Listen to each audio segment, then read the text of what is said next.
हम क्या है कि चले जाते हैं, बाद में महिमा समझते हैं। सभी के बारे, ईश्वर के बारे में भी यही होता है। कोई संत पवित्र होते हैं, जब होते हैं तब हम बस कुछ समझ नहीं पाते हैं, चले जाते, बाद में महिमा आती है। वैसा ही माता पिता के बारे में भी होता है।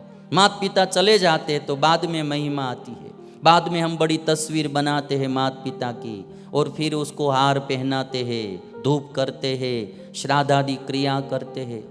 मैं तो सबसे पहले ये बात बताऊंगा, बाद में श्राद्ध तो जरूर करना, किंतु जब माता पिता जिंदा है तब प्यार से उसको खीर खिला देना, प्यार से तब उसको भोजन खिलाना, तब उनकी सेवा करना, तब उसको पानी पिलाना, ये तब उनकी प्रसन्नता होती है। बाद में आप कहीं भी कितना भी करेंगे, करना चाहिए, वो मैं ना नहीं बोलता हूँ, किंतु जिंदा जब है तब उनकी सेवा करना, उनको प्रसन्न करना, उनको भाव से भोजन खिलाना, उसको जब कोई रोग है, बीमारी है, तो तब उसकी सेवा करना, वो सबसे बड़ी प्रसन्नता की बात होती है। हम परोक्षवादी है, प्रकटवादी नहीं है। माने कि जब विद्यमान होते तब समझ नहीं सकते, चले जाते, बाद में महिमा आती है कि ये होते तो बहुत अच्छा था। और ये इसीलिए पति पत्नी में भी ये बात समझ रखना, जब पत्नी होती है न तो होता है कि ऐसा करती है, वैसा करती है, जब चली जाती है न तब पता चलता है कि उसके बिना कुछ होता नहीं। कोई पति होता है तो भी ये बात होती है, चले जाते हैं तो बाद में पता चलता है कि ये होते तो बहुत अच्छी बात थी। कभी कभी हम उतावली में क्या करते हैं कि तलाक दे देते हैं और कहते कि चलो अब हम डाइवर्स ले लेंगे, अब नया कुछ ढूंढेंगे। नया आएगा न तब पता चलेगा इससे तो पुराना अच्छा था। होते हैं न तब महिमा नहीं होती है, चले जाते हैं न बाद में महिमा आती है। तो जब जिंदा है, प्रगट है, तब उनकी सेवा करना, उनकी महिमा समझना, वो बहुत बड़ी बात है। आज सती भी देखते हैं कि वो उनको महिमा नहीं रही और संशय हो गया। अभी आप देखेंगे अपने पति शिव जी अंतर्यामी थे, उन्होंने कहा तो भी माना नहीं है, तो भी माना नहीं। अभी शिव जी कह रहे तो भी मानते नहीं है। तो पति लोगों को एक बात इससे ये भी सीख लेनी चाहिए, कभी भी आपकी पत्नी आपका कहा मानती नहीं है तो दुख मत लगाना, हर्ष शोक मत करना। इतना समझ लेना कि सती ने भी शंकर का नहीं माना था तो हम कौन सी बाड़ी की मूली। तो इसका मतलब यह नहीं कि पत्नी को नहीं मानना चाहिए, किंतु कभी होता है ऐसा, प्रकट होते हैं, विद्यमान होते हैं, तब हम उनकी महिमा नहीं समझ पाते। तो शिव जी ने बहुत मनाया किंतु कुछ माना नहीं। और ये बात हम देखते हैं न कि परोक्षवादी हम इतने चले जा रहे। मेरे पास एक कहीं कविता थी, मैं आपको मिल जाए तो सुनाऊंगा। हम परोक्षवादी कितने थे कि जब था मैं जिंदा तो किसी ने पास बिठाया नहीं, जब था मैं जिंदा तो किसी ने पास बिठाया नहीं, अब मेरे चारों ओर सब बैठे जा रहे। आदमी मर गया है, उसका शव पड़ा है कमरे में, अब सब लोग आ रहे हैं, सगे संबंधी, अड़ोस पड़ोस वाले सब मित्र मंडल आ रहे, चारों ओर बैठे जा रहे हैं। तो अभी जो उसकी आत्मा है ना, वो आत्मा बोल रही है कि जब था मैं जिंदा तो किसी ने पास बिठाया नहीं, अब मेरे चारों ओर सब बैठे जा रहे हैं। जब था मैं जिंदा तो किसी ने हाल पूछा नहीं, जब था मैं जिंदा तो किसी ने हाल पूछा नहीं, अब सब आंसू ये बहाए जा रहे हैं। जिंदा था तो किसी ने हाल पूछा नहीं, अब सब आंसू बहाए जा रहे हैं।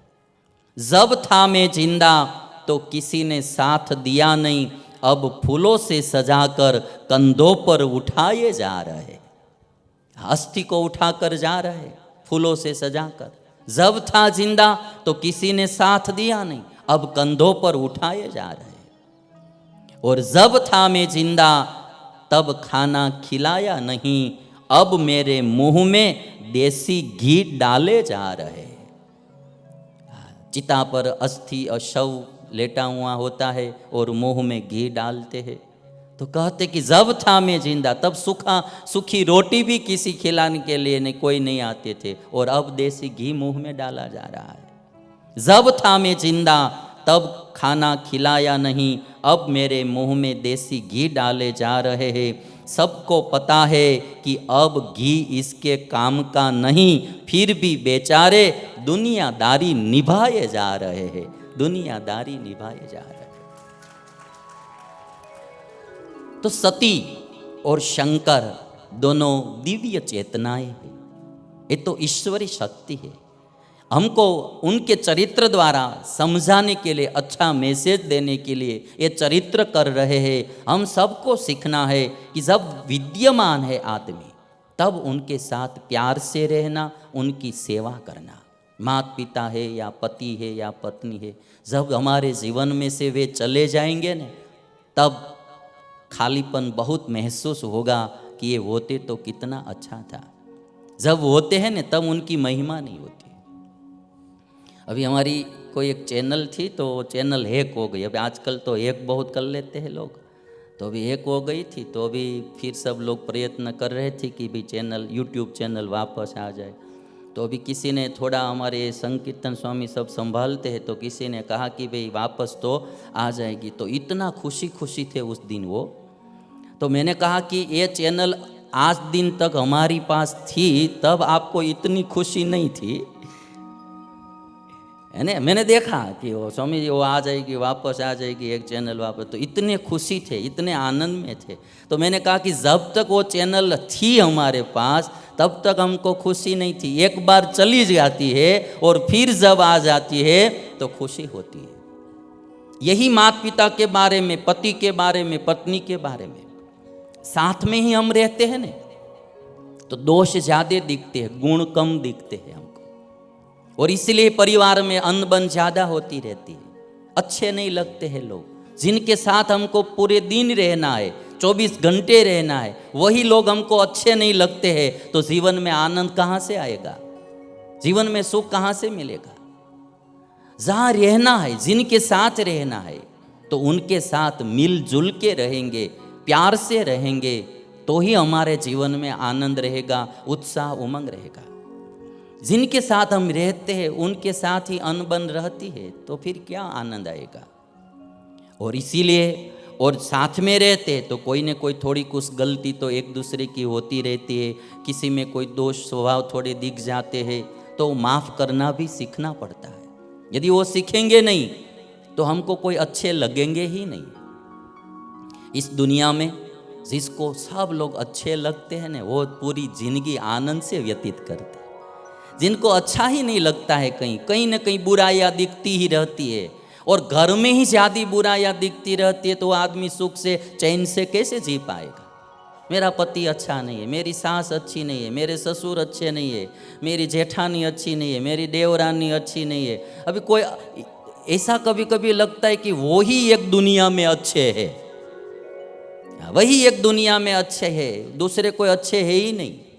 तो फिर आपको कभी जीवन जीने में आनंद नहीं आएगा।